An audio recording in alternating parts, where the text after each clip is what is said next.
Alright guys, we are continuing here with the Hayabusa fuel tank. Something else I recommend is, no matter what method you use for your agitation, I recommend you wrap your tank during your entire project because it just protects it.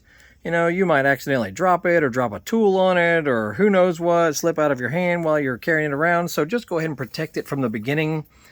And, you'll just feel a lot better when you're laying it on its side. And if it happens to fall over or whatever, you won't worry about it so much. So that's my number one recommendation, is protect the tank.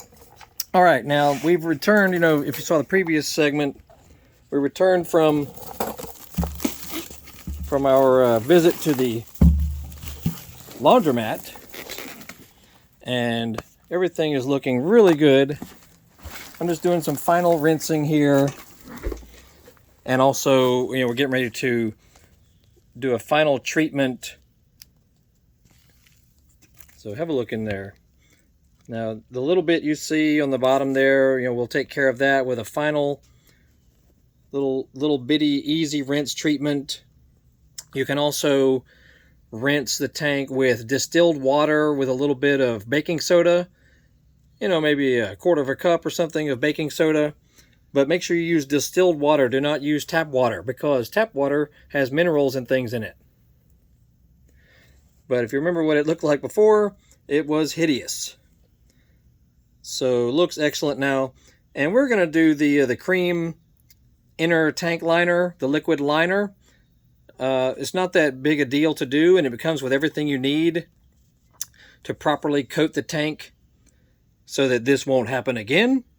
You just have to make sure that everything is clean as possible. No debris, no grease, no nothing in there. So that's what's really time consuming, is making sure everything is as clear as possible. That little bit you see on the bottom will take care of that, no problem. But also, make sure you dry it out inside so that you can then blow it out with compressed air, or use your shop vac or something to get any bits of little debris out of there. Now, you might not get every last speck out of it.